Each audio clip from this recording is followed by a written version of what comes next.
নমস্কার, আপনারা এই অনুষ্ঠানে আমি মৌপি আপনাদের সবাইকে স্বাগত জানাই। দ্বিতীয় ঢেউয়ের মধ্যে দিয়ে আমরা চলেছি।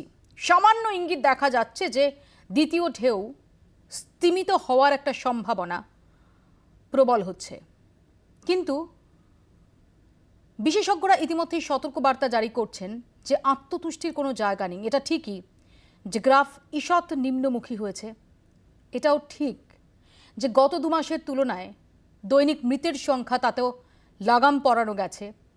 যদিও এখনও যে সংখ্যাটা পাওয়া যাচ্ছে সেটাও নিশ্চিন্ত হওয়ার মতো নয়, কিন্তু গ্রাফটা কিছুটা নিম্নমুখী হয়েছে, সেটা রাজ্যে হোক বা গোটা দেশে। কিন্তু কোথাও যে এতটুকু ঢিলেমি সেটা অ্যাফোর্ড করা যাবে না। অন্তত দ্বিতীয় ঢেউয়ের থেকে যে শিক্ষা আমরা পেয়েছি সেটা তারই ইঙ্গিত দিচ্ছে। আর এই জায়গায় দাঁড়িয়ে আমরা দেখলাম যে এইমসের ডিরেক্টর রণদীপ গুলেরিয়া তিনি সতর্ক করলেন যে 6 থেকে 8 সপ্তাহের মধ্যে তৃতীয় ঢেউ আছড়ে পড়তে পারে। এই তৃতীয় ঢেউ কতটা ভয়াবহ রূপ নিতে পারে, এবং যদি আমরা ধরে নিই যে দ্বিতীয় ঢেউটা আসলে আমাদের কালেকটিভ ফেলিয়ার শুধু নয়, আমাদের কালেকটিভ গাফিলতি।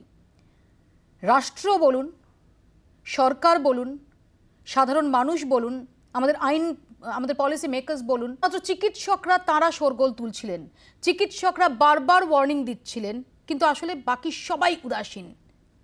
তার মধ্যে কুম্ভ মেলা হয়েছে, নির্বাচন হয়েছে, বেপরোয়া ঘোরাফেরা হয়েছে, মাস্ক ছুঁড়ে ফেলে দেওয়া হয়েছে, এবং তার ফল আমাদের চারপাশে বেশিরভাগ মানুষ হয় আক্রান্ত হয়েছেন, নয় প্রিয়জনকে হারিয়েছেন, না হলে নিজেরাই অকালে ঝরে গেছেন। এই নিয়ে আমরা আজকে আলোচনা করব যে তৃতীয় ঢেউয়ের জন্য আমাদের কতটা প্রস্তুত থাকা দরকার। তবে আলোচনায় যাওয়ার আগে আমি আপনাদের সঙ্গে আজকে যারা উপস্থিত রয়েছেন তাদের সঙ্গে পরিচয় করিয়ে দিই। আমাদের সঙ্গে রয়েছেন বিশিষ্ট শিশুরোগ বিশেষজ্ঞ ডক্টর অপূর্ব ঘোষ, আমাদের সঙ্গে রয়েছেন উডল্যান্ডস হসপিটালের এমডি ডক্টর রূপালী বাসু, তৃণমূল কংগ্রেসের পক্ষ থেকে রয়েছেন ডক্টর শান্তনু সেন, বিজেপির পক্ষ থেকে ডক্টর অর্চনা মজুমদার, কংগ্রেসের পক্ষ থেকে রয়েছেন সুমন রায়চৌধুরী, রয়েছেন অভিনেতা রাহুল ব্যানার্জি যিনি করোনা জয়ী, এবং আমাদের সঙ্গে রয়েছেন কোভিড কেয়ার নেটওয়ার্কের সম্পাদক সত্যরূপ সিদ্ধান্ত। আপনাদের সবাইকে স্বাগত জানাই। আমি শুরুতে আপনাদের দেখাবো কোভিডের প্রথম ঢেউতে দৈনিক সর্বোচ্চ সংক্রমণ ছিল 97,000, দ্বিতীয় ঢেউতে সেটাই দাঁড়ায় 4,24,000, আর তৃতীয় ঢেউতে অবস্থা আরও ভয়াবহ হতে পারে।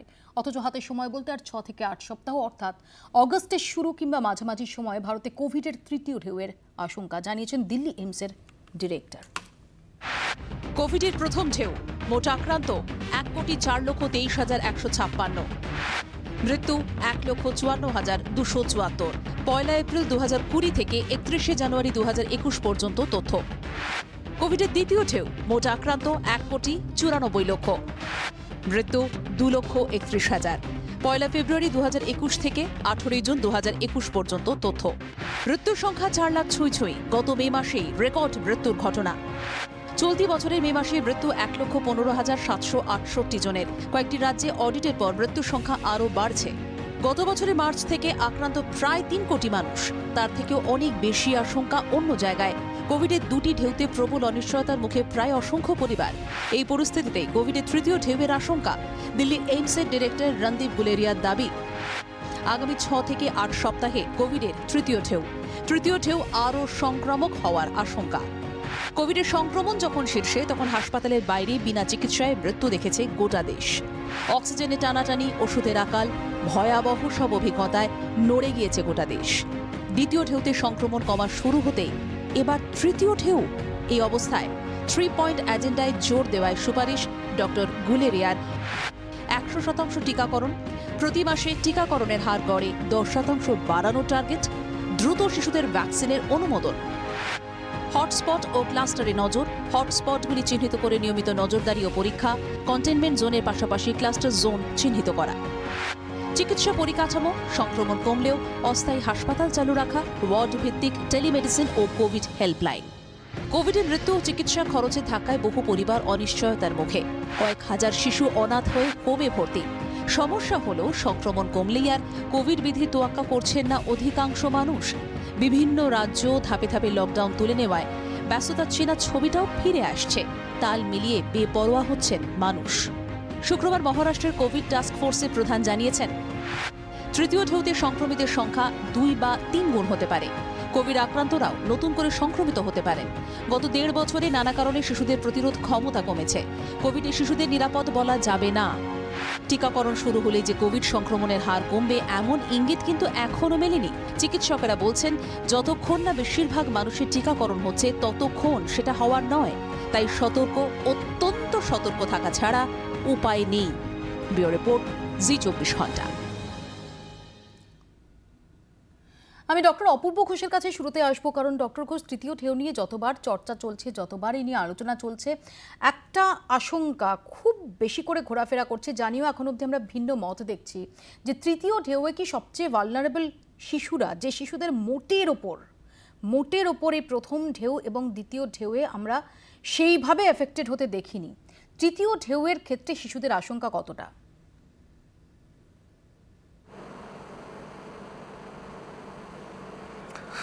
দেখুন, এটা হয়তো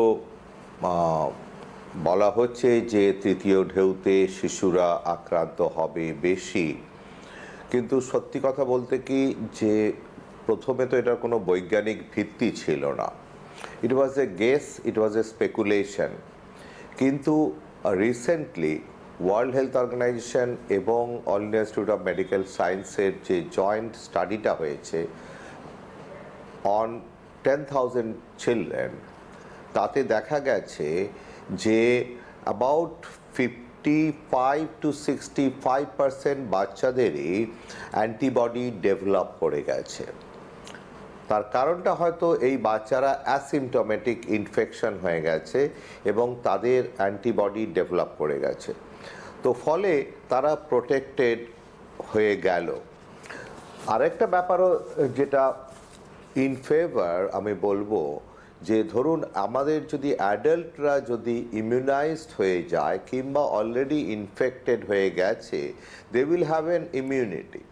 তো সাধারণত বাড়িতে এই অ্যাডাল্টরাই ইনফেকশনটা নিয়ে এসে বাচ্চাদেরকে দেয়। তো বাচ্চারা যদি বা অ্যাডাল্টরা যদি ইমিউন হয়ে যায় তাহলে বাচ্চারাও কিছুটা প্রোটেক্টেড থাকলো। আর এই যে বাচ্চাদের বেশি হবে তার কারণটা হয়তো এটা হতে পারে যে যদি অ্যাডাল্টরা ইমিউন হয়ে যায় তাহলে বাচ্চারা পড়ে থাকলো, তাদের ইমিউনিটিটা কম থাকলো, তাদেরকে ইনফেকশন বেশি হবে। কিন্তু আমি যেটা আগেই প্রথমে বললাম যে রিসেন্ট স্টাডিজে দেখা গেছে হু এবং all India institute of medical সায়েন্সের যে অ্যাবাউট 55 to 65% বাচ্চার কিন্তু ইমিউনিটি ডেভেলপ করে গেছে। আর তারপর যখন আমরা ভ্যাকসিনটা দেওয়া শুরু করব আরো বেশি বাচ্চা প্রোটেক্টেড হয়ে যাবে। ডক্টর ঘোষ, আপনি যেটা বললেন অর্থাৎ বাচ্চাদের উপরেই সেরো সার্ভের যে বিষয়টা আপনি তুলে ধরলেন, সেই প্রসঙ্গে আমাদের প্রতিনিধি কথা বলেছিলেন এইমসের চিকিৎসক যিনি কোভিড হ্যান্ডেল করছেন মূলত অমনদীপ সিং, তার সঙ্গে তিনি এই প্রসঙ্গে কি বলেছেন শোনাবো। कि अगर कोई नया वेरिएंट आए तो उसके लिए सेरो प्रेवलेंस स्टडीज़ वगैरह भी पर्टिकुलरली जो हॉट स्पॉट्स है वहाँ पे रहनी चाहिए, ताकि बिकॉज द म्यूटेशन जो वायरस का अगर कोई नया हुआ तो जल्दी पकड़ में आएगा, तो उस एरियाज़ को जल्दी हम आइसोलेट करके जल्दी हम बचा सकें। बच्चों की आपने बात करी, बच्चों में अभी ही हालांकि पहले ये अनुमान लगाया जा रहा था कि बच्चों के ऊपर काफ़ी घातक होने वाली है थर्ड वेव, लेकिन अभी एम्स की ही एक स्टडी है जो कि जिसका प्री प्रिंट अभी रिलीज़ हुआ है, जिसमें ये कहा गया है, जिसमें 10,000 के आसपास के सैंपल लिए कि सीरो जो सर्वे किया था उसमें सीरो प्रेवलेंस जो है चिल्ड्रंस के अंदर सीरो पॉजिटिविटी काफ़ी पाई गई है। तो ये चीज़ अभी जो स्टडी के हिसाब से गलत है कि बच्चों के अंदर ज़्यादा इसका असर पड़ेगा, ऐसा कुछ भी नहीं है। ডক্টর অমনদীপ সিং তিনিও এই আশঙ্কায় খুব একটা গুরুত্ব দিচ্ছেন না, বরং এটাকে কিছুটা অমূলক বলেই বলছেন। কিন্তু যেহেতু খুব সাধারণভাবে বিশেষ করে অভিভাবকরা তারা ভীষণ রকম চিন্তায় থাকেন, ডক্টর রূপালী বাসুর কাছে যাব।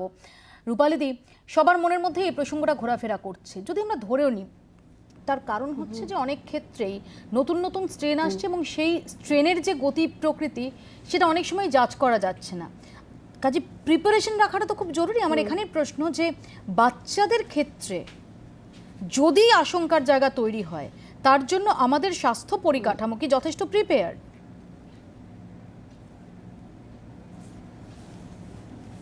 হ্যাঁ, মানে একদমই ঠিক পয়েন্টে করেছো। আমিও ফার্স্ট পয়েন্টটাই বলার কথা ভাবছিলাম যে থার্ড ওয়েভের কথা ভাবলেই আমাদের আগে মনে হচ্ছে যে সেকেন্ড ওয়েভে আমরা কীরকম আনপ্রিপেয়ার ছিলাম।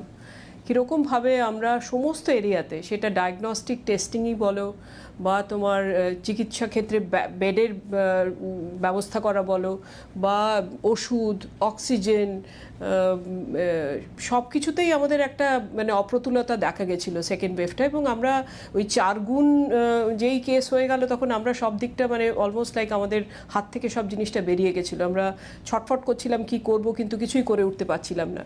সেই পরিপ্রেক্ষিতে থার্ড ওয়েভ যখন আসছে, আমরা যখন জানি যে আসবে, কারণ ভ্যাকসিনেশন আমরা কমপ্লিট করতে পারিনি, প্রোটেকশন দিতে পারিনি, এবং চিলড্রেন এবং মাদের কথা আমরা ভাবছি বিকজ তাদেরকে আমরা ভ্যাকসিনেটও করতে পারিনি। সো ন্যাচারালি আমরা ভেরি ওয়ারিড হয়ে আছি। এবং এখন আমাদের কাছে যে 1.5-2 মাস সময় আছে, এই সময়টাই হচ্ছে আমাদের এখন প্রিপেয়ার করার সময়, এবং আমরা সেই কাজ শুরু করে দিয়েছি। আই উড সে দ্যাট আমরা ওয়েস্ট বেঙ্গলে অলরেডি, মানে বাংলার কথা যদি বলি বা কলকাতার কথা বলি, তাহলে আমরা অলরেডি গভর্নমেন্ট অফিসিয়ালদের সাথে প্রাইভেট অফিসিয়ালদের মানে আমাদের মিটিং হয়েছে, এবং আমরা ঠিক করেছি যে কী কী জিনিসগুলো যে যে জায়গাতে আমাদের লেসন্স লার্নড হয়েছিল সেকেন্ড ওয়েভে, সেই জায়গাগুলোতে ধরে ধরে আমরা প্রিপেয়ার করছি। যেমন আজকে আমরা সকালে মিটিং করছিলাম আমার হাসপাতালে যে আমাদের কটা পিআইসিইউ আছে, পিডিয়াট্রিক ইন্টেন্সিভ কেয়ার, কটা এনআইসিইউ বেড আছে, কীরকম আমাদের পিডিয়াট্রিক ওয়ার্ড আছে, কিভাবে আমরা কোভিড পজিটিভ বাচ্চাদেরকে সাসপেক্টদের হাসপাতালে নিয়ে আসবো, কিভাবে তাদের নন কোভিড জায়গায় নিয়ে যাব, কিভাবে কোভিড জায়গায় নিয়ে যাব, এই পুরো প্ল্যানিংটা আজকে সকালে আমরা করছিলাম। এটা সব হাসপাতালেরই করছে। সুতরাং একটা হচ্ছে যে ইনফ্রাস্ট্রাকচার, তারপরে হচ্ছে ওষুধপত্র, তারপরে হচ্ছে তোমার অক্সিজেনের ব্যবহার, তারপরে হচ্ছে তোমার টেস্টিং। কারণ আমরা তো সবাই জানি যে টেস্ট, ট্র্যাক, ট্রিট, এই তিনটেই তো আমাদের অ্যাকচুয়ালি আমাদের এইভাবে চিকিৎসা করতে হবে কোভিডের। সুতরাং থার্ড ওয়েভে আমরা কিভাবে প্রিপেয়ার থাকবো সেটাই কিন্তু আসল। সেই কাজটা শুরু হয়েছে। এই কাজটা যদি সলিডলি আমরা এগিয়ে নিয়ে যেতে পারি সব হাসপাতাল, গভর্নমেন্ট এবং প্রাইভেট, তাহলে আমার মনে হয় আমরা থার্ড ওয়েভটা হ্যান্ডেল করতে পারবো। এখানে দাঁড়িয়ে থার্ড ওয়েভ হ্যান্ডেল করার ক্ষেত্রে যার ভূমিকা সবচেয়ে গুরুত্বপূর্ণ সেটা হচ্ছে সরকার, রাজ্য হোক বা কেন্দ্র হোক। ডক্টর মজুমদার, আমার আপনার কাছে এখানেই প্রশ্ন, সেকেন্ড ওয়েভ কি আমাদের চোখে আঙুল দিয়ে দেখিয়ে দেয়নি যে রাষ্ট্র ফেল করেছে সেকেন্ড ওয়েভ রুখতে, সেকেন্ড ওয়েভের আগাম আন্দাজ পেতে, সেকেন্ড ওয়েভ অনুযায়ী আগাম প্রিপারেশন নিতে? দেখুন, কোভিড যখন আমাদের এসছে, আমরা একেবারে টোটালি আননোন সাবজেক্ট, আনপ্রিপেয়ার্ড। আমাদের ইনফ্রাস্ট্রাকচারও ছিল না, কিছুই না। আমাদের প্রাইম মিনিস্টার যেভাবে ইনিশিয়েটিভ নিয়েছেন, এবং তারপরে আমাদের লকডাউন করে একটা টাইম, যে সময় আমরা ইনফ্রাস্ট্রাকচার ডেভেলপ করতে শুরু করলাম, আমরা Covid bed, Covid hospital, test করা, পিপিই কিট, মাস্ক, প্রত্যেকটা জিনিস করতে আমরা নিলাম। লকডাউন করার পরে যখন আবার আমাদের সেকেন্ড ওয়েভ কিছুদিন পরে আমাদের এলো, সেই সময় কিন্তু আমরা স্টেটগুলোকে আমাদের প্রত্যেকটা জায়গায় কোভিড হসপিটাল, ইনফ্রাস্ট্রাকচার ডেভেলপমেন্ট করার জন্য সব রকম, এবং টেস্টিং বাড়ানোর জন্য প্রত্যেকটা স্টেটে ডক্টর মজুমদার, আপনি নিজে একজন চিকিৎসক, আপনি হলফ করে বলতে পারেন যে চিকিৎসকরা সতর্ক বার্তা দিচ্ছিলেন। ডক্টর মজুমদার, আপনি হলফ করে বলতে পারেন যে কেন্দ্রীয় সরকার এই বিষয়টাকে যথেষ্ট গুরুত্ব দিয়েছিল টাইমলি, আমাদের যারা পলিসি মেকার্স, আমাদের যারা রাজনীতিবিদ, তারা এটাকে গুরুত্ব দিয়েছিল। আজকে এই কথাটার উত্তর যখন দিচ্ছেন, আপনি দিচ্ছেন বা ডক্টর সেন দিচ্ছেন, তখন কিন্তু মনে রাখতে হবে যে এই মুহূর্তে দাঁড়িয়ে আমরা সাধারণ মানুষ, যারা সাধারণ দর্শক, দ্বারা তাদের মধ্যে বেশিরভাগ হয় প্রিয়জনকে হারিয়েছে, না হলে তারা নিজেরা কোভিড থেকে মৃত্যুর মুখ থেকে ফিরেছে। কাজে যখন এই উত্তরটা দেবেন, সেই দায়বদ্ধতার জায়গা থেকে কিন্তু প্রশ্নের উত্তরটা দিতে হবে ডক্টর মজুমদার। দেখুন, শুধুমাত্র রেটরিক কিন্তু চলবে না। শুনুন, না, এখানে দেখুন, যে তার প্রিয়জন হারিয়েছে সেটা অত্যন্ত দুঃখের, দুর্ভাগ্যজনক। যে হারিয়েছে সে বুঝছে তার কতখানি গেছে। That is non refundable loss. সেই জায়গা থেকে আমরা কোভিডকে চ্যালেঞ্জ করতে শিখেছি। আমরা কোভিড হলে কি করতে হবে, আমাদের হসপিটাল বেড বাড়ানো, আমাদের ভেন্টিলেটর, স্বাধীনতার পরবর্তীকালে 70 বছরে 500 বেড, আমাদের এখন 50,000 ভেন্টিলেটর এই কোভিডের 1 বছরের মধ্যে তৈরি করেছি। অক্সিজেন ক্রাইসিস ছিল, 7 দিনের মধ্যে আমরা জলে, স্থলে, আকাশে অক্সিজেন সাপ্লাই তৈরি করেছি। মেডিসিনের ডেফিসিট ছিল, আমরা মেডিসিনকে এগিয়ে এনেছি। আমরা ভ্যাকসিন এক্সপেক্ট করছি যে 100 crore, ওয়ার্ল্ডের লার্জেস্ট ভ্যাকসিন ড্রাইভ, আমরা বাই ডিসেম্বর 100 কোটি মানুষকে আমরা ভ্যাকসিন দিতে পারবো।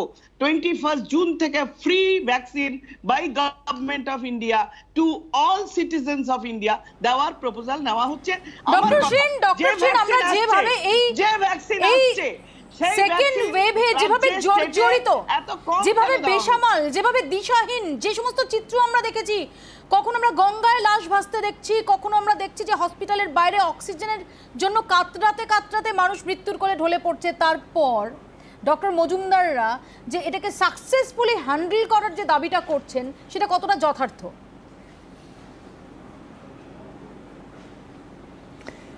দেখুন, আমরা যদি এখনো ফুলস প্যারাডাইসে বাস করি তাহলে এর থেকে তো দুঃখের কিছু নেই। আমরা আসলে ডক্টর মজুমদারের কোনো দোষ নেই। আজকে উনি যে পার্টিতে বিলং করেন সেই পার্টি ঢাকঢোল পিটিয়ে বলেছিল যে কোভিডকে আমরা জয় করে নিয়েছি, 18 দিনে কুরুক্ষেত্রের যুদ্ধের মতো 21 দিনে আমরা কোভিডকে জয় করে ভারতবর্ষের নরেন্দ্র মোদী মহোদয় আন্তর্জাতিক নেতা হয়ে গেছেন। কিন্তু বাস্তবটা কি সেটা আজ থেকে 1-1.5 মাস আগে আন্তর্জাতিক খ্যাতিসম্পন্ন ল্যান্ডসেট চোখে আঙুল দিয়ে প্রমাণ করে দিয়েছিল।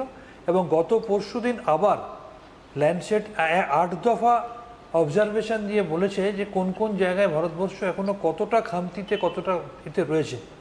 দেখুন, আগামীকাল কি হবে সেটা কিন্তু আজকের কনসিকুয়েন্স হবে। সুতরাং আপনি যদি কোভিডের সেকেন্ড ওয়েভের এই দুরবস্থা দেখেন, এটা কিন্তু সিকুয়েলি অফ কোভিডের ফার্স্ট ওয়েভের আমাদের যে অপদার্থতা। আজকে কোভিডের ফার্স্ট ওয়েভ কেরালা থেকে শুরু করে সেই 3 মাসের গ্যাপ, তারপর সেই একই কথা বলতে হয় মাইগ্রেন্ট লেবার সারা ভারতবর্ষে কোভিড ছড়িয়ে দেওয়া এবং সেখানে পর্যাপ্ত পরিমাণে আমাদের মেডিসিন না পৌঁছাতে পারা, এবং তারপরে তার কনসিকুয়েন্স হচ্ছে মাঝে যে গ্যাপ, সেই গ্যাপে আমরা কোনো প্রিপেয়ারনেস নিলাম না, যার ফলে কোভিডের সেকেন্ড ওয়েভ একদিকে মানুষ অক্সিজেন পাচ্ছে না, একদিকে ওষুধ পাচ্ছে না, ভ্যাকসিন পাচ্ছে না, বিভিন্ন রাজ্যে গণচিতা জ্বলছে, গুজরাটের সুরাটে গণচিতা জ্বলছে, উত্তরপ্রদেশে এবং বিহারে নদীতে লাশ পাওয়া যাচ্ছে, আমাদের কোভিডের ডেড বডি ব্রিজ থেকে ছুঁড়ে ছুঁড়ে ফেলে দিতে হচ্ছে। এগুলো একের পর এক চোখে আঙুল দিয়ে আমাদের দেখিয়ে দিয়েছে। কিন্তু এখনও যদি আমরা এর থেকে শিক্ষা না নিয়ে এখনও যদি আমরা রাজনীতি করি এবং নিজের পিঠ নিজে চাপড়াই, এখনও যদি আমরা ঢাকঢোল পেটাই, তাহলে কোভিড-3 যখন আমাদের ওপর আছড়ে পড়বে তখন কি করুণ পরিণতি হবে সেটা আপনারা বুঝতে পারছেন। এখানে আমার সুমনবাবুর কাছে প্রশ্ন, যে সুমনবাবু যেমন কেন্দ্রের দিকে আঙুল উঠবে, তেমনই তো সুমনবাবু রাজ্যের দিকেও আঙুল উঠবে। কারণ সুমনবাবু, যে সবচেয়ে বেশি এই সেকেন্ড ওয়েভের ধাক্কা আমরা দেখে থাকি যে রাজ্যগুলোর মধ্যে, তার মধ্যে মহারাষ্ট্রের মতো রাজ্য আছে, এবং প্রত্যেকটা জায়গায় একটাই প্রশ্ন উঠছে যে কেন একটু আগাম সতর্কতা নেওয়া গেল না যখন এই দ্বিতীয় ঢেউ নিয়ে। প্রথম ঢেউয়ের ক্ষেত্রে আমরা যেমন কেউ জানতাম না, আমরা বেসামাল ছিলাম, তার কারণ আমরা জানতাম না যে কোভিড কি, কোভিডটা বুঝতে আমাদের সময় লেগেছিল। কিন্তু সেকেন্ড ওয়েভ নিয়ে যে এই গত 1 বছর 2 মাস ধরে এত চর্চার পর যখন সেটা হুড়মুড়িয়ে চলে এলো, আমরা কেউ আঁচ করতে পারলাম না। মৌপিয়া, একটা জিনিস খেয়াল করবেন আপনি, ফার্স্ট ওয়েভের পরে যখন খানিকটা স্তিমিত হলো ফার্স্ট ওয়েভ, তখন কেন্দ্রীয় স্বাস্থ্যমন্ত্রী মোটামুটি একটা প্রেস কনফারেন্স করে বলল যে ইন্ডিয়া কোভিড মুক্ত হয়ে গেছে। Actually they do not have the infrastructure to collect exact data, এবং সেটা খানিকটা ইন্টেনশনালি, খানিকটা রাজনৈতিক পারপাস নিয়েও তারা করেছেন কেন্দ্রীয় সরকার এবং কেন্দ্রের শাসক দল।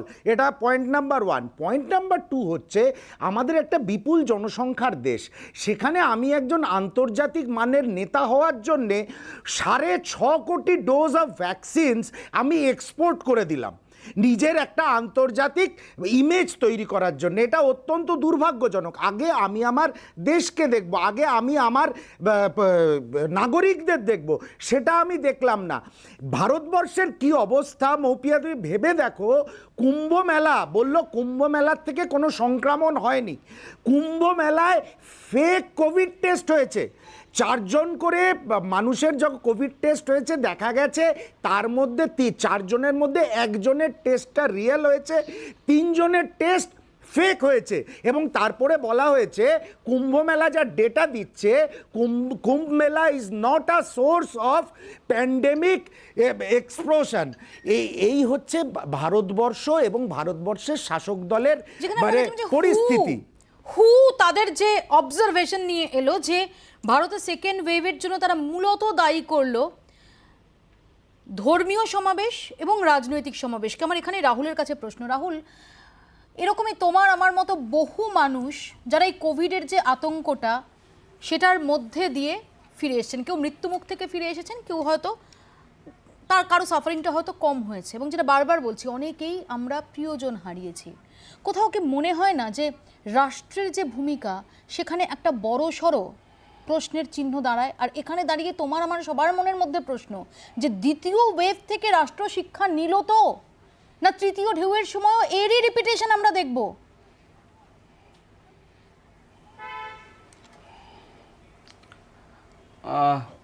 প্রশ্নগুলো সহজ, উত্তরও তো জানা। বব ডিলানের যে গানটি ট্রান্সলেট করেছিলেন কবি সুমন, তাতে এই লাইনটি ছিল। প্রশ্নগুলো সহজ, উত্তরও তো জানা। আমি এই কারণেই বলছি যে আমাদের ব্যর্থতাগুলো তো প্রত্যেকে পরিসংখ্যান দিয়ে দেখিয়ে দিচ্ছেন, এবং তা সত্ত্বেও আমরা ঢাকঢোল বাজাচ্ছি এবং আমাদের নিজেদের ব্যর্থতাগুলো একটা বড় জায়গা নিচ্ছে। যে আমি নিজেও সেলিব্রিটি হয়ে রাজনৈতিক সমাবেশে গেছি, কিন্তু সত্যি তখন আমাদের মধ্যে একটা ধারণা হয়েছিল যে প্রথম ওয়েভকে আমরা মানে, এবং আমাদেরকে এই ধারণাটা করিয়ে দেওয়া হয়েছিল রাষ্ট্রের তরফ থেকে যে এইবার আমরা কন্ট্রোলে নিয়ে নিতে পেরেছি, তাই আমরা এত স্পর্ধা করতে পেরেছিলাম। এবং সত্যি নাদিম শ্রাবণের শ্রাবণ কুমার পর্যন্ত কিন্তু কুম্ভ মেলা থেকে ফিরে কোভিড আক্রান্ত হয়ে মারা গেছেন।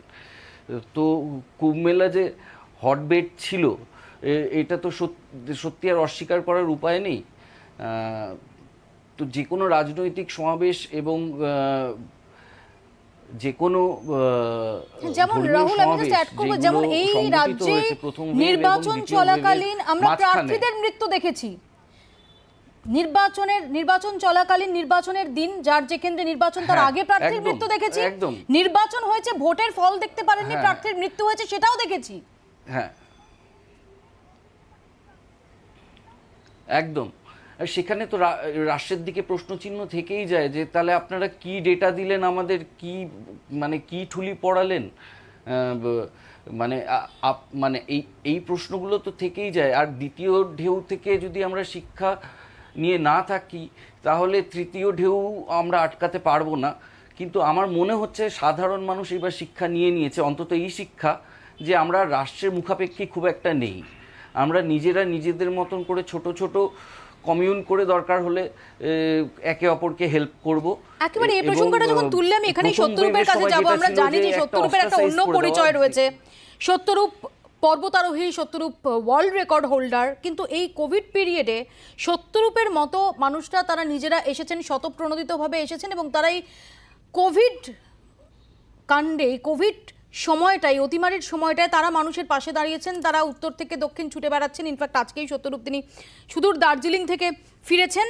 সত্যরূপ, এখানেই আমার প্রশ্ন যে বিভিন্ন জায়গায় তোমরা যাচ্ছ, তোমরা নিজেদের জীবন বাজি রেখে এই কাজটা করছো, সাধারণ মানুষের ভূমিকা, এটা তো ঠিক, রাষ্ট্রের ভূমিকা নিয়ে তো প্রশ্ন উঠছে, পলিটিশিয়ানদের ভূমিকা নিয়ে তো প্রশ্ন উঠছে, কিন্তু আমরা সাধারণ মানুষ, আমাদেরও কি কোথাও আয়নার সামনে দাঁড়াতে হবে? তৃতীয় ঢেউয়ের ভ্রুকুটি যখন ক্রমেই আরও ভয়াবহ হয়ে উঠছে, তখন দাঁড়িয়ে আমাদের আচরণগত পরিবর্তন সেটা কতটা ইম্পর্টেন্ট?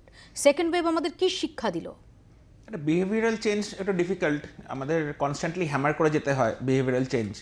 তো আজ 1 বছর পরেও যদি 1.5 বছর পর যদি আমাদের এখনও বলতে হয় কি করে মাস্ক পরতে হবে, কি করে কোভিড প্রোটোকল মেনটেন করতে হবে, মানে এর চেয়ে আয়রনি আর কিছু হতে পারে না। তো আমাদের তো দেশ মানে কি, দেশ মানে তো আমরা, দেশ তো একটা আলাদা অবজেক্ট নয়, আমরা সবাই মিলেই তো দেশ। এবার আমরা গভর্নমেন্ট এই করলো না, গভর্নমেন্ট ওই করলো না, ওটার উপরে তো দোষ দিতে পারি না। আমরা কেন বেরিয়েছি, আমরা কেন মাস্ক পরিনি?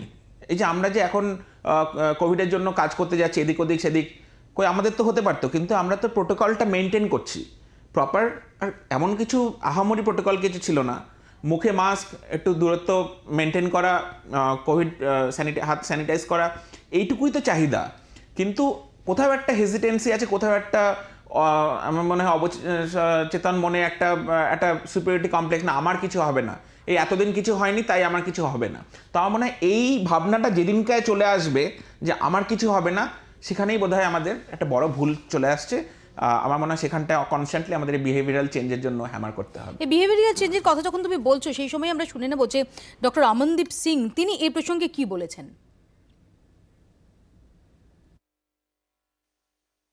बिहेवियर का लोगों ने उल्लंघन किया फर्स्ट वेव जैसे ही ख़त्म हुई लोगों को लगा कि अब कोरोना चला गया है, उसकी वजह से लोगों ने मास्क को पहनने में नेग्लिजेंस दिखाई। उसके अलावा लोग बाहर निकल के बड़ी बड़ी सोशल गैदरिंग्स में इन्वॉल्व हुए, उसकी वजह से हमें इतना ज़्यादा सीवियर सेकेंड वेव देखने को मिला। और सेकेंड वेव से थर्ड वेव को उतना ही सीरियस बनाने के लिए यही मेन फैक्टर इंपॉर्टेंट है। अगर हम मेनली कोविड अप्रोप्रिएट बिहेवियर को मेंटेन रखें, हमें सोच के चलें कि सेकंड वेव क्या, वेव और थर्ड वेव में कोई डिफरेंस नहीं है, कोरोना अभी भी है, जिस तरीके से सेकंड वेव के पीक में था वो अभी भी है।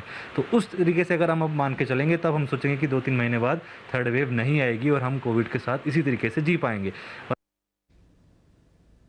আমাদের নিজেদের সতর্ক হওয়া কিন্তু ভীষণ ইম্পর্ট্যান্ট। আমি এই প্রসঙ্গে আলোচনায় ফিরবো। এবং তৃতীয় ঢেউয়ের ক্ষেত্রে এই যে আমরা প্রত্যেক দিনই নতুন নতুন স্ট্রেনের কথা শুনছি, যে ডেল্টা স্ট্রেন যেটা দ্বিতীয় ঢেউয়ে আমাদের হাড় কাঁপিয়ে দিয়েছে, সেই এই যে ক্রমাগত নিজেকে পরিবর্তন করছে এই ভাইরাস, তারই বা গতি প্রকৃতি কোন দিকে সেটাও জানার চেষ্টা করব। ভ্যাকসিনেশন সেই সম্পর্কেও বিশদে জানার চেষ্টা করব। ছোট্ট একটা বিরতির পর ফিরছি, দেখতে থাকুন আপনার রায়।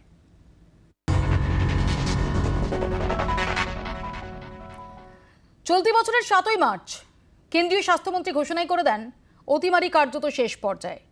সে থেকে আজ এই শনিবার পর্যন্ত করোনায় মৃত্যু হয়েছে 2,29,000 মানুষের। 2,29,000। কেন্দ্রের ব্যর্থতাতেই এত মারাত্মক আকার নিয়েছে কোভিডের দ্বিতীয় ঢেউ। এই অভিযোগ ঘাড়ে নিয়েই তৃতীয় ঢেউ সামাল দেওয়ার চ্যালেঞ্জ। আপনার বক্তব্য একটা অশনি সংকেত অনেকে দেখছেন। ঠিক যেভাবে কেন্দ্রীয় স্বাস্থ্যমন্ত্রী দাবি করেছিলেন, ঘোষণা করে দিয়েছিলেন যে অতিমারি শেষ পর্যায়ে, এবং তার কৃতিত্ব যে প্রধানমন্ত্রী নরেন্দ্র মোদীর, এটার প্রচারে সরকার পক্ষ ব্যস্ত হয়ে পড়েছিল। আমরা ভাবতেই পারিনি তখন যে আসলে তার আড়ালে ওরকমভাবে ফনা তুলছে সেকেন্ড ওয়েভ। এখানেও আপনি যেটা বলছেন এই সাকসেসফুলি হ্যান্ডেল করার কথা, কোথাও এখানেই তো আশঙ্কাটা দানা বাঁধছে। আত্মতুষ্টি আসছে কি? আত্মতুষ্টির জায়গায় কি আমরা আদৌ রয়েছি? আত্মতুষ্টি যদি হতো তাহলে নতুন করে যে কোভিড হসপিটাল তৈরি করা, তো ভ্যাকসিনেশন ড্রাইভটা 1 কোটি পার ডে, মানে আমরা বাই ডিসেম্বর 100 কোটিকে ভ্যাকসিনেট করব, সেই জায়গায় যেত না। বপিয়াদি, আমি আপনাকে বলি, আপনি বললেন সুপার স্প্রেডার কুম্ভ মেলা, ধর্মীয় কই আপনারা তো সেই আমাদের 14ই মে ঈদের কথাটা বললেন না, আপনি বোধহয় ভুলে গিয়েছিলেন। আর 14ই মের কথা বলেনি। গত বছর ঠিক এই সময় আপনি জানেন দিল্লিতে তবলিগি জামাত, তাদের থেকে আমাদের কিভাবে সুপার স্প্রেড হয়েছিল, সেই কথাগুলো কিন্তু বলেননি। বরং আমি বলি, আমি পশ্চিমবঙ্গের বাসিন্দা। ডক্টর মজুমদার, আপনি একজন চিকিৎসক, আপনি সুপার স্প্রেডারেরও এই ক্যাটাগরিতে ভাগ করছেন। ডক্টর মজুমদার, আমি বলতে বাধ্য হচ্ছি, করোনা কিন্তু ধর্ম দেখে না, সম্প্রদায় দেখে না, বিত্ত দেখে না, সামাজিক বিভাজন দেখে না, কিচ্ছু দেখে না। নিশ্চয়ই না। যখন দেখবেন, যখন স্প্রেডার দেখবেন ধর্মীয়, যখন কুম্ভ মেলা বলবেন, সাথে আপনি তাবলিগি জামাত নিয়ে সংবাদ মাধ্যম আমরা কি কম সুর চড়িয়েছি? তাবলিগি জামাত প্রকাশ্যে কারা এনেছেন? তাবলিগি জামাতের পারমিশন কারা দিয়েছিল? আপনারা যেটা বলবেন, আর কুম্ভ মেলায় আপনারা ফেক কোভিড টেস্ট করেছেন। কুম্ভ মেলায় আপনারা ফেক কোভিড টেস্ট করেছেন। আজকে সর্বভারতীয় মিডিয়াগুলো বলছে যে কুম্ভ মেলার আশেপাশে যে ক্যাম্পগুলো ছিল সেখানে যে কোভিড টেস্ট হয়েছে সেগুলো ফেক। প্রতিদিন 4টে টেস্টের মধ্যে 3টে ফেক। আপনাদের লজ্জা হওয়া উচিত এই কথা আপনারা বলছেন। আপনাদের লজ্জা হওয়া উচিত। একটা অসহনীয় আপনারা সাম্প্রদায়িকতার বীজ ছড়াচ্ছেন। ডক্টর সেন, যেগুলো দিয়ে মানুষ উপকার হবে, মানুষ এগিয়ে আসবে, সাধারণ মানুষের চিকিৎসা এবং কোভিডের চিকিৎসা জুন অবধি যা ডেটা আছে, ডক্টর সেন, আমি ডক্টর সেনের রেসপন্স দেব। ডক্টর সেন, আমি বলছি মাত্র 2% ভ্যাকসিনেটেড হয়েছে। আমি সত্য কথা বলছেন। আমি কি বলবো, উনি সুমন দা আসবো প্লিজ, সুমন দা আসবো, ডক্টর মজুমদার আসবো, ডক্টর সেন প্লিজ। উনি এরকম ভাবে ঝগড়া করতে থাকেন তাহলে কিভাবে বলবো? Doctor Sen please. বলছেন না অক্সিজেনের জন্য গাফিলতিতে, ডক্টর মজুমদার আসবো প্লিজ। যখন আপনার বিরতি চলছিল, না পারবেন না, ওনাদের থামাতে পারবেন না। ওনাদের ট্রেনিং দেওয়া আছে যে অন্য কাউকে বলতে দেবে, সেই কথাগুলো বলছেন না কেন? ওনাদের ট্রেনিং দেওয়া আছে, অন্য কাউকে বলতে দেওয়া হবে না। যখন আপনার এখানে বিরতি চলছিল, বিরতির সময় আপনারই কোনো একটা আসবো ডক্টর মজুমদার, আমি আসবো আপনার কাছে, প্লিজ আমি আসবো। তাহলে কি উনি বলবেন নাকি উনি ডক্টর কি? মজুমদার আমি আসবো। আপনি একটা কাজ করবেন, আপনি একটা কাজ করবেন, এরপর থেকে যখন ডক্টর ওনাকে মজুমদার, ডাকবেন, ডক্টর solo মজুমদার আমার program রিকোয়েস্ট, করবেন, আমি আর জানি না কাউকে আপনি ডাকবেন আমার কথা শুনতে পাচ্ছেন কিনা, একতন্ত্র কোন আমি আসবো জায়গায় আপনার গিয়ে কাছে। পৌঁছে গেছে। Doctor Sen please, doctor Sen. আসলে একনায়কতন্ত্রে বহিঃপ্রকাশ একটা বুথ লেভেলে লিডারের মধ্যে দিয়েও প্রকাশ পাচ্ছে। অর্চনা দেবীকে দেখে সেটাই বুঝতে পারছি। আপনার যখন বিরতি চলছিল সেই সময়ে আমি নাম বলবো না, কোনো একটা সংবাদ মাধ্যমে আপনারই পরিচিত কোনো একজন সংবাদ মাধ্যমের বন্ধু ফোন করে বললেন, একটা প্রশ্ন করলেন আমায়, যে কেন্দ্রীয় সরকার বিভিন্ন রাজ্যকে যে ভ্যাকসিনের অ্যালটমেন্ট করছে, সেখানে দেখা যাচ্ছে উত্তরপ্রদেশ থেকে শুরু করে গুজরাট থেকে শুরু করে একাধিক বিজেপি শাসিত রাজ্য তাদের জন্য যে অ্যালটেড ভ্যাকসিন, তার কোথাও 10%, কোথাও 20% ম্যাক্সিমাম তারা তুলছে, সেই রাজ্য ভ্যাকসিন নিচ্ছে না। whereas ন্যাশনাল হেলথ মিশন, আমি অন রেকর্ড বলছি যে ন্যাশনাল হেলথ মিশন আজ থেকে দুদিনের আগে ডেটা দিয়ে বলেছে যে ভ্যাকসিনেশন রেটে সারা দেশের মধ্যে ওয়েস্ট বেঙ্গল প্রথম 89.8%, এবং Covid vaccine wastage of West বেঙ্গলের লিস্ট সব থেকে কম। সেই পশ্চিমবঙ্গ তারা যে ডিম্যান্ড দিচ্ছে, যে রিকুইজিশন দিচ্ছে, তাই অনুপাতে তার অ্যালটমেন্ট কোনোভাবেই বাড়ছে না। whereas বিজেপি শাসিত রাজ্যে তাদের যে অ্যালটমেন্ট দিচ্ছে তার 10 থেকে 20% তারা ইউজ করছে। এই একইভাবে এত স্টেপ মাদারলি অ্যাটিটিউড এবং এত বৈমাত্রিক এবং প্রতিহিংসা পরায়ণ অ্যাটিটিউড, সেখানে আমরা অক্সিজেন থেকে শুরু করে, আমরা হাইড্রক্সিক্লোরোকুইন থেকে শুরু করে, রেমডিসিভির থেকে শুরু করে, শুরুতে টেস্টিং কিট থেকে শুরু করে আমরা দেখেছিলাম সমস্ত জায়গায় এই রকম একটা স্টেপ মাদারলি অ্যাটিটিউড যদি চলতে থাকে, আসলে সমস্যাটা হচ্ছে নরেন্দ্র মোদী মহোদয় এখনো রাজনীতির ঊর্ধ্বে যেতে পারছেন না, এবং রাজনীতির ঊর্ধ্বে তিনি যদি যেতে না পারেন, তাহলে তৃতীয় ওয়েভে, দ্বিতীয় ওয়েভে আমরা দেখছি নদীতে ডেড বডি ভাসছে, তৃতীয় ওয়েভে ভগবান না করুক দেখতে হবে রাস্তায় ডেড বডি পড়ে আছে। যদি এখনো এর থেকে নরেন্দ্র মোদী বা ভারতীয় সরকার যেভাবে কোভিড হ্যান্ডেল কেন্দ্রীয় সরকার করছে, একটা অজানা রোগ সারা বিশ্বে ডেভেলপড কান্ট্রি ইউরোপ আমেরিকায় যে পরিমাণ মৃত্যু হয়েছে এবং যে পরিমাণ ভোগান্তি হয়েছে, ডেভেলপ ঘরে মানুষ পড়েছে, ভারত সরকার তো কমসে কম ইনফ্রাস্ট্রাকচার ডেভেলপমেন্ট করার জন্য। ডক্টর মজুমদার আমার একটা সিম্পল প্রশ্ন, ডক্টর মজুমদার আমার একটা সিম্পল প্রশ্ন আপনার কাছে। ডক্টর মজুমদার, যে জায়গাটায় আমরা দাঁড়িয়ে রয়েছি, ঠিক যে জায়গাটা দাঁড়িয়ে, আবার বলছি, দ্বিতীয় ঢেউ কিন্তু অতীত নয়, দ্বিতীয় ঢেউয়ের মধ্যেই আমরা রয়েছি। আপনার কি মনে হয় যেটা এখন আমাদের সাফল্যের খতিয়ান বোস্ট করার টাইম, নাকি তৃতীয় ঢেউয়ের জন্য প্রিপারেশন নেওয়ার টাইম, নাকি আসলে দ্বিতীয় ঢেউয়ের ক্ষেত্রে কোন ভুলভ্রান্তিগুলো হয়েছে সেইগুলোকে চাপা দেওয়ার টাইম, সেগুলোকে রেকটিফাই করার time? yes learn from own mistakes। তাহলে এই চেস্ট থাম্পিং কেন? এই চেস্ট থাম্পিং কেন? we should R&D, আমাদের আরো রিসার্চ, আরো ডেভেলপমেন্ট, আরো ইনভলভমেন্ট, ইনোভেশন, আরো ইনফ্রাস্ট্রাকচার ডেভেলপমেন্ট, আরো চেষ্টার ভেতর দিয়ে করতে হবে। খালি রাজনীতি করলে কোভিড ম্যানেজমেন্ট হবে না। শুধু কেন্দ্রীয় সরকার কিছু করেনি, যা কিছু ভালো করেছে মমতা ব্যানার্জির ছবি দেওয়া একটা বেনেভ্যাক্স করে পেশেন্টদের। একটা প্রশ্ন আপনার কাছে একজন সহনাগরিক হিসাবে, আপনার কাছে প্রশ্ন করতে চাই। আমি বলার সময় বিরক্ত করবেন না। না আপনাকেই তো প্রশ্ন করতে চাই, আমি আপনার কথা কাটছি না। কেন পরে করবেন? পরে নয়, কংগ্রেসের প্রতিনিধি আসবো প্লিজ। ডক্টর মজুমদার, 1000 কোটি টাকা কেন্দ্রীয় সরকার নন এসেনশিয়াল সেক্টরে বিনিয়োগ করছে শুধু ইগো স্যাটিসফাই করার জন্য। আমার সহনাগরিকদের পাশে কেন্দ্রীয় সরকার কোথায়? ডক্টর মজুমদার, আপনি এখানে একটা দাবি করছেন যে এটা বিজেপি ভার্সেস এভরিওয়ান। আমি শুধু আপনাকে শুধরে দিচ্ছি, ঠিকই ভার্সেস বলবো না, কিন্তু ডেফিনেটলি আপনাদের তো উত্তর দিতে হবে। অ্যাবসলিউটলি আপনারা ক্ষমতায় রয়েছেন, আপনারা উত্তর দেওয়ার অবস্থানে রয়েছেন এবং প্রশ্ন করার অধিকার রয়েছে। 100 বার আমি রাহুলের কাছে এখানে আসবো। রাহুল, আমরা একটা ফেডারেল স্ট্রাকচারের কথা শুনি আমাদের দেশে, ভারতবর্ষে আমাদের এক সেকেন্ড, আমাদের সংবিধানে এরকম ক্রাইসিস, এরকম অতিমারি সিচুয়েশন যেটা গত 1 বছর 3 মাসের বেশি সময় ধরে যাচ্ছে, রাহুল, প্রতি পদে পদে যদি এইরকম একটা রাজনৈতিক লড়াই, কেন্দ্র রাজ্যগুলোর দিকে আঙুল তুলবে, রাজ্য কেন্দ্রের দিকে আঙুল তুলবে, আমরা নাগরিকরা এই পরিস্থিতিতে কতটা অসহায়, কতটা হেল্পলেস ফিল করি।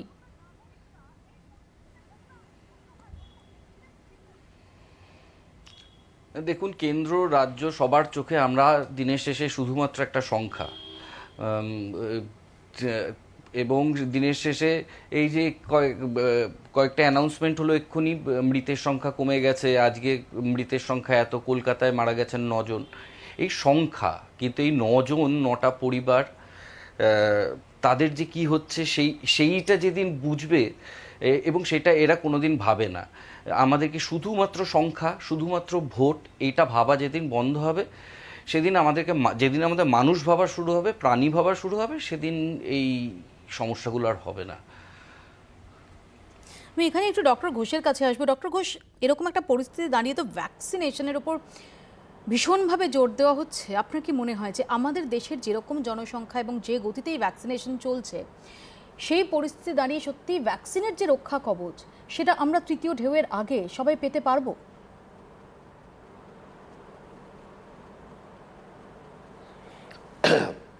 খুব সম্ভবত পারবো না, কারণ ডিস্ট্রিবিউশন অফ ভ্যাকসিনস, ইমপ্লিমেন্টেশনস, এইগুলো আমরা যত দেরি করে শুরু করেছি, সেটা আমাদের একটু দেরি হয়ে গেছে। তো আমার মনে হয় না তৃতীয় ঢেউয়ের আগে আমরা সেটা কমপ্লিট করতে পারবো। সেটা নানান কারণে, আমি সেই তর্ক বিতর্কে যাচ্ছি না, কারণ ওটা আমার কাজ নয়। তবে আমার মনে হচ্ছে যে আমরা সেটা পারবো না। এখানে আমার আরেকটা প্রশ্ন ডক্টর ঘোষ আপনার কাছে, যে আমরা না অনেক তথ্য পাচ্ছি, খুব স্বাভাবিক, যেহেতু এই ভাইরাসটাও নিজেকে বারবার বদলাচ্ছে, আপনারা চিকিৎসকরা, গবেষকরা, আপনারাও নিরন্তর চেষ্টা করে চলছেন যে এর রূপটা বুঝতে, প্রকৃত রূপটা বুঝতে, এর পরিবর্তিত গতি প্রকৃতিটা বুঝতে। অনেকগুলো তবু প্রশ্ন, বিভিন্ন সময় আমরা ভীষণ রকম কন্ট্রাডিক্টরি কিছু ভিউজ দেখতে পাচ্ছি। ভ্যাকসিনেশন এই মুহূর্তে আমাদের একদম আলটিমেট ভরসার জায়গা, আবার একই সঙ্গে কিছু কিছু প্রশ্ন উঠছে যে যেভাবে আমরা সেকেন্ড ওয়েভ দেখলাম, সেকেন্ড ওয়েভের আমরা রাইজিং আর্ম যদি দেখি, রাইজিং আর্মের সময় ধরা যাক যে 1 লাখ যখন দৈনিক সংক্রমণ, তখন ডেথ রেট যেটা ছিল দৈনিক, যখন ফলিং আর্ম দেখছি, তখন আমরা দেখছি যে ডেথ রেটটা বেশি। হয়তো তার মাঝখানে মাস 2 টাইম চলে গেছে, অর্থাৎ সেখানে ভ্যাকসিনেশন ড্রাইভ বা মানুষের ভ্যাকসিন নেওয়ার প্রবণতা সেটা অনেক বেড়েছে। তারপরেও যখন এই মৃত্যুর হারটা, সেটা কোথাও একটা আশঙ্কা দানা বাঁধছে যে তাহলে কিভাবে আমাদের পরিত্রাণের উপায়টা কোথায়? ডক্টর ঘোষ।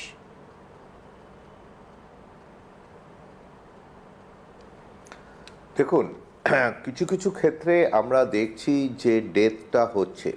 তো যে কোনো ইনফেকশনে হোস্ট এবং ভাইরাস কিংবা ব্যাকটেরিয়ার ইন্টারাকশনটা ভীষণভাবেই ইম্পর্টেন্ট। যেমন ধরুন, বাচ্চাদের আমরা যখন দেখছি, তখন দেখছি যে অতটা সিভিয়ার হচ্ছে না, আবার যখন একটা অ্যাডাল্টের হচ্ছে তখন সেটা বেশি সিভিয়ার হয়ে যাচ্ছে। তো শুধুই যে ইনফেকশন সেটাই কিন্তু নয়, তার সাথে যে বডি কিভাবে রিয়্যাক্ট করছে সেটাও ইম্পর্টেন্ট, যেটাকে আমরা বলি সাইটোকাইন স্টর্ম। তো সেই সাইটোকাইন স্টর্মটা এক একটা মানুষের এক এক রকমের হয়।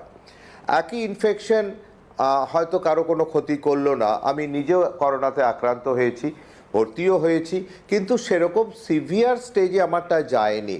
কিন্তু আবার আমারই কলিগ, আমার থেকেও হয়তো ছোট, সে তার অনেক সিভিয়ার হয়ে গেছে। তো it's a interplay of the virus and the human body. And এই হিউম্যান বডিতে কি হয়, অনেক সময় আমরা ওভার রিয়্যাক্ট করি। এই ওভার রিয়াকশনের ফলেই আমাদের কিন্তু আলটিমেট ফ্যাটালিটিটা হয়। তো যেমন ধরুন, কীরকম বলি, যে ধরুন আমাকে কেউ একটা খারাপ কথা বলল, ঠিক আছে, একটু খারাপ কথা, আমি তার উল্টে তাকে আমি মেরেই ফেললাম, এবার তাতে আলটিমেটলি আমিও কিন্তু সাফার করব। তো এই ভাইরাসটা যখন আমাদেরকে আক্রমণ করে, আমি কতটুকু প্রতিরোধ করব কিংবা বেশি প্রতিরোধ করে দেবো কি না, সেটা ওভার রিয়াকশন হয়ে যাবে কি না, তার ফলেই কিন্তু আমাদের হয়। সুতরাং সবসময় যে মৃত্যু হারটা দিয়ে আপনি সব কিছু বুঝতে পারবেন তা নয়, কারণ এই সাইটোকাইন স্টর্মটা এখানে একটা বড় ফ্যাক্টর হয়ে দাঁড়াচ্ছে আমাদের। তার জন্য আমরা কিন্তু সব কেস সমানভাবে বিহেভ করছে না। ডক্টর রূপালী বাসুর কাছে আসবো। ডক্টর বাসু, এই যে বারবার নতুন নতুন স্ট্রেনের কথা আমরা শুনছি এবং প্রত্যেকটাই আমাদের সাধারণ মানুষ আমরা যারা তাদের মনের মধ্যে ভয় ধরাচ্ছে, কারণ এতদিনে আমরা এটা বোধগম্য হয়ে গেছে যে ফার্স্ট ওয়েভের যে ভয়াবহতা ছিল, যেটা সেই সময়ে আমরা মনে করছিলাম যে বিভীষিকা, এই সেকেন্ড ওয়েভ আমাদের বুঝিয়ে দিয়েছে যে বিভীষিকা আরও ভয়ঙ্কর। তো আপনারা এই যে ক্রমাগত নিজেকে পরিবর্তন করছে এই ভাইরাস, সামনে তৃতীয় ঢেউয়ের আশঙ্কা, এই বিষয়টাকে আপনারা কতটা সিরিয়াসলি নিচ্ছেন? আপনাদের মনের মধ্যে কতটা আশঙ্কা রয়েছে, সেই দিকটাকে আপনারা কতটা গুরুত্ব দিচ্ছেন?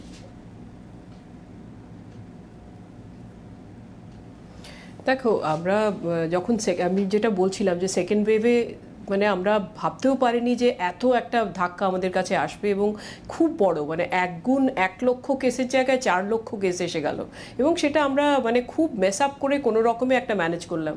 এবারে থার্ড ওয়েভের জন্য আমরা যে এত প্ল্যানিংয়ের কথা ভাবছি, এত প্রিপেয়ারনেসের কথা ভাবছি, এটাকে এক্সিকিউট করাটা হচ্ছে আসল জায়গা। ঠিকমতো করে সব হাসপাতালগুলো, সব টেস্টিং সেন্টারগুলো, সমস্ত equipment, oxygen supply, ventilator etcetera সব জিনিসপত্র নিয়ে যে এক্সিকিউট করা, ফাইনালি প্রোটোকল বেসে কাজ করা, এইটা কিন্তু একটা বিগ চ্যালেঞ্জ। সেটা আমরা কতটা রিয়েলি এক্সিকিউট করতে পারি, বলি মুখে যে এটা করব বড় বড় প্ল্যান খুব বলি, কিন্তু অ্যাকচুয়ালি এক্সিকিউশনের জায়গাতে আমরা অনেক জায়গায় ফেল করি। সুতরাং আমি ওটার উপরে ফোকাস করতে বলবো। 2 নম্বর হচ্ছে যে আমাদেরকে খুব খুব খুব খুব ডিপলি সার্ভাইলেন্স রাখতে হবে। যে এই ভ্যারায়েন্টগুলো যেগুলোর কথা তুমি বলছো যে চেঞ্জ হচ্ছে, সেগুলো কি ব্যবহার হচ্ছে, কিভাবে তারা চেঞ্জ করছে, সেটার উপরে খুব ফোকাস রাখতে হবে এবং তারপরে তার সম্বন্ধে আবার এক্সিকিউট করতে হবে কিছু জিনিস যেটা করতে হবে। যেমন ধরো একটা মিনি লকডাউন হয়তো করতে হতে পারে, বা একটা কিছু জায়গাগুলো হয়তো আমাদেরকে হটস্পট ডিক্লেয়ার করতে হতে পারে এবং কোনো জায়গাতে হয়তো স্পেশাল ওষুধ দিতে হতে পারে, স্পেশাল প্রোটোকল আনতে হতে পারে। এই সার্ভাইলেন্সটা খুব ডিপলি করতে হবে। তাছাড়া যেটা করতে হবে সেটা হচ্ছে যে ভ্যাকসিনেশনটা we have really miss the bus, যেটা আমাদের কাছে বিরাট মানে একটা জায়গা ছিল প্রতিরোধ করার, যে আমাদের কাছে জানুয়ারি মাসের মাঝামাঝি ভ্যাকসিন এসে গেল। 2 বড় বড় কোম্পানি, সেরাম ইনস্টিটিউট প্লাস কি বলে ভারত বায়োটেক আমাদের কোভ্যাক্সিন, কোভিশিল্ড এনে দিল এবং তখন আমরা একেবারে ঢিমে তেতালা গতিতে শুধু frontline worker, health care worker, তারপরে একটুখানি সিনিয়র সিটিজেন 45+ এই করে করে এগোতে গিয়ে আমরা অ্যাকচুয়ালি আমাদের মানে মার্চ মাসের মাঝামাঝি হয়তো আমরা সবাইকে তখন যদি আমরা আমাদের কাছে ভ্যাকসিন ছিল, মুভ করতে পারতাম ফাস্ট, তাহলে আমাদের কান্ট্রিমেন ইনফ্যাক্ট একটু আত্মসমীক্ষণ করলে আমরা দেখব যে সাধারণ মানুষের মধ্যেও সেই সময় ভ্যাকসিন নিয়ে কিন্তু একটা সংশয়, ভ্যাকসিন তারা নেবেন কিনা ভাবনা চিন্তা, এটা কিন্তু ছিল রূপালী দি। যে থার্ড ওয়েভে আমরা কিভাবে হ্যান্ডেল করব না, কিন্তু এখনো আমাদের ভ্যাকসিনেশন ড্রাইভের কিন্তু সেই গতি আসেনি এখনো, সেই আমি বলবো যে এখনো আসেনি সেই গতি। যদিও আমরা বেটার দ্যান মে, জুন মাসের গতিটা বেড়েছে একটু, কিন্তু স্টিল আমরা এখনো অনেক অনেক মানুষকে ভ্যাকসিনেট করা বাকি আছে এবং শুধু এবারে স্পুটনিকও আসার কথা, কিন্তু নাম্বার অফ ভ্যাকসিনে এখনো কিন্তু আমাদের সবারই কাছে আসেনি। 21 এখানে আমার সত্যরূপের কাছে এখানে জিজ্ঞাসা, সত্যরূপ একটু আগে তুমি বলছিলেন যে আমরা যতক্ষণ অবধি না ফেস করছি এই বিভীষিকাটাকে সরাসরি, ততক্ষণ অবধি আমাদের মনে হচ্ছে যে আমার কিছু হবে না, এবং এটা সবাই ইনফ্যাক্ট খুব অনেস্টলি বলছি, আমিও এই দোষে দুষ্ট ছিলাম। সবসময় মনে হয় যে আমার কিছু হবে না, এরকমভাবে আমরা একটা গাজোয়ারি, একটা লাপরোয়াহি, যতক্ষণ অবধি না হুড়মুড়ি ওটা আমার চৌকাঠে এসে পৌঁছেছে ততক্ষণ অবধি কোভিডের বিভীষিকা আমরা বুঝতে পারিনি। যেহেতু তুমি একদম গ্রাসরুট লেভেলে গিয়ে কাজ করছো, ঠিক এই সময়কালটায় দাঁড়িয়ে এখনও দ্বিতীয় ঢেউয়ে আছি, তৃতীয় ঢেউয়ের আশঙ্কা ক্রমশ প্রবল থেকে প্রবলতর হচ্ছে, সাধারণ মানুষকে তুমি কি বার্তা দেবে? না, সাধারণ মানুষকে এই বার্তাই দেবো যে একটা তো ভ্যাকসিন হেজিটেন্সি আছে, সেটা আমরা মানি বা না মানি, তো আমাদের সেটা শহরে যদি অতটা বেশি নেই ভ্যাকসিন হেজিটেন্সি, কিন্তু গ্রাম অঞ্চলে কিন্তু এখনও সেই প্রবলেমটা আছে। তার সঙ্গে আরেকটা প্রবলেম যেটা আছে যে অনেক কিন্তু অ্যাফোর্ড করতে পারছে না যে তার বাড়িতে একটা করে 1300 টাকা 1400 টাকার দামের একটা অক্সিমিটার বাড়িতে রাখবে। তো আমাদের দেখতে হবে যে আমরা কি করে এই আউটরিচ প্রোগ্রামগুলো আরও বেশি বেশি করে রন্ধ্রে রন্ধ্রে পৌঁছে যেতে পারি। যেমন কোভিড কেয়ার নেটওয়ার্ক আর লিভার ফাউন্ডেশন মিলে আমরা বহু ইনিশিয়েটিভ নিয়েছি, যেমন অক্সিজেন অন হুইলস আমরা চালু করেছিলাম। আমরা এখন ভ্যাকসিন অ্যাক্সেস ইনিশিয়েটিভ নিয়ে আমরা কমিউনিটি লেভেলে গিয়ে পৌঁছাচ্ছি। তো আমরা ফিল্ড হসপিটাল তৈরি করেছি 8খানা, যাতে গভর্নমেন্ট হসপিটালের উপর প্রেশারটা কম পড়ে, এবং আমরা সেই জায়গাগুলোকে আইডেন্টিফাই করেছি যেখানটায় মানে নাম্বার অফ কেসেস অনেক বেশি, কিন্তু নাম্বার অফ অক্সিজেনেটেড বেডস অনেক কম। তো সেই মডেলগুলো আমরা তৈরি করে রাখছি যাতে যদি থার্ড ওয়েভ আসে এবং থার্ড ওয়েভ মানে যাতে আমরা কোনো ভুল না করে ফেলি, আমরা যেন পরে যেন হাত না কামড়াই যে আমাদের ইনফ্রাস্ট্রাকচার ছিল না, আমাদের এই ছিল না, ওই ছিল না। তো আমরা প্রিপেয়ার করে রাখছি। Preparedness is very important.